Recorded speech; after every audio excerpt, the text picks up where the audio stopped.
ఆదికాండము 34వ అధ్యాయము. లేయా యాకోబునకు కనిన కుమార్తె అయిన దీనా ఆ దేశపు కుమార్తెలను చూడవెళ్ళెను. ఆ దేశము నేలిన హివ్వీయుడైన హమోరు కుమారుడగు షెకెము ఆమెను చూచి ఆమెను పట్టుకొని ఆమెతో శయనించి ఆమెను అవమానపరచెను. అతని మనస్సు యాకోబు కుమార్తె అయిన దీనా మీదనే ఉండెను. అతడు ఆ చిన్నదాన్ని ప్రేమించి ఆమెతో ప్రీతిగా మాటలాడి, ఈ చిన్నదాన్ని నాకు పెండ్లి చేయుమని తన తండ్రి అయిన హమోరును అడిగెను. తన కుమార్తెను అతడు చెరిపెనని యాకోబు విని, తన కుమారులు పశువులతో పొలములలో నుండినందున వారు వచ్చి వరకు ఊరకుండెను. షెకెము తండ్రియగు హమోరు యాకోబుతో మాటలాడుటకు అతని యొద్దకు వచ్చెను. యాకోబు కుమారులు ఆ సంగతి విని పొలములో నుండి వచ్చిరి.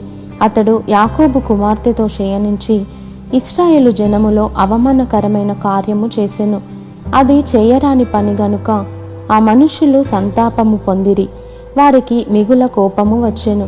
అప్పుడు హమోరు వారితో, షెకెము అను నా కుమారుని మనస్సు మీ కుమార్తె మీదనే ఉన్నది. అడుగుదురో అది ఇచ్చెదను. ఓలియు కట్నమును ఎంతైనను అడుగుడి, మీరు అడిగినంత ఇచ్చెదను. మీరు ఆ చిన్నదాన్ని నాకు ఇయ్యుడని ఆమె తండ్రితోనూ ఆమె సహోదరులతోనూ చెప్పెను. అయితే తమ సహోదరి అయిన దీనాను అతడు చెరిపినందున యాకోబు కుమారులు షెకెముతోనూ అతని తండ్రి అయిన హమోరుతోనూ కపటముగా ఉత్తరమిచ్చి అనినదేమనగా, మేము ఈ కార్యము చేయలేము.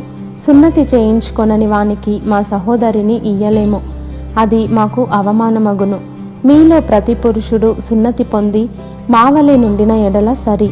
ఆ పక్షమందు మీ మాట కొప్పుకొని మా పిల్లలను మీకిచ్చి మీ పిల్లలను మేము పుచ్చుకొని మీ మధ్య నివసించెదము. అప్పుడు మనము ఏకజనమగుదుము. మీరు మా మాట విని సున్నతి పొందని ఎడల మా పిల్లను తీసుకొని పోవుదుమని చెప్పగా, వారి మాటలు హమోరుకును హమోరు కుమారుడైన షెకెముకును ఇష్టముగా నుండెను. ఆ చిన్నవాడు యాకోబు కుమార్తె యందు ప్రీతి గలవాడు గనుక అతడు ఆ కార్యము చేయుటకు తడవు చేయలేదు. అతడు తన తండ్రి ఇంటి వారందరిలో ఘనుడు.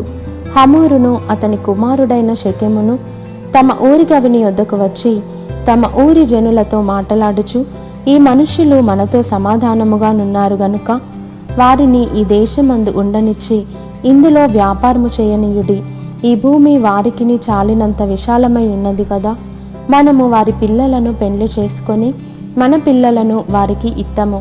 అయితే ఒకటి, ఆ మనుష్యులు సున్నతి పొందినట్లు మనలో ప్రతి పురుషుడు సున్నతి పొందిన ఎడలనే మన మాటకు వారు ఒప్పుకొని మనలో నివసించి ఏకజనముగా నుందురు. వారి మందలు, వారి ఆస్తి, వారి పశువులన్నయూ మనవగును గదా. ఎట్లయినను మనము వారి మాటకు ఒప్పుకొందము. అప్పుడు వారు మనలో నివసించెదరనగా హమోరును అతని కుమారుడగు షెకెమును చెప్పిన మాట అతని ఊరి గవిని ద్వారా వెల్లువారందరూ వినిరి. అప్పుడు అతని ఊరి గవిని ద్వారా వెల్లువారిలో ప్రతి పురుషుడు సున్నతి పొందెను.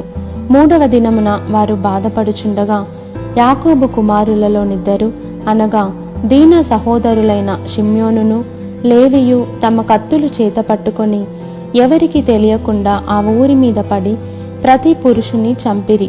వారు హమోరును అతని కుమారుడైన షెకెమును కత్తివాత చంపి షెకెము ఇంట నుండి దీనాను తీసుకొని వెళ్ళిపోయిరి.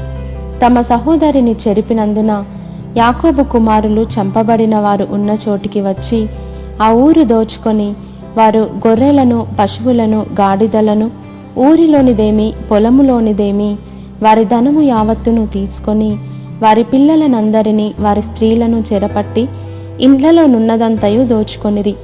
అప్పుడు యాకోబు షిమ్యోనును లేవిని చూచి, మీరు నన్ను బాధపెట్టి ఈ దేశ నివాసులైన కనానీయులలోను పెరిజ్జీయులలోను అసహ్యునిగా చేసితిరి. నా జనసంఖ్య కొంచెమే. వారు నా మీదికి గుంపుగా వచ్చి నన్ను చంపెదరు. నేనును నా ఇంటివారును నాశనమగుదుమని చెప్పెను. అందుకు వారు, వేశ్య ఎడల జరిగించినట్లు మా సహోదరి ఎడల ప్రవర్తింపవచ్చునా అనిరి.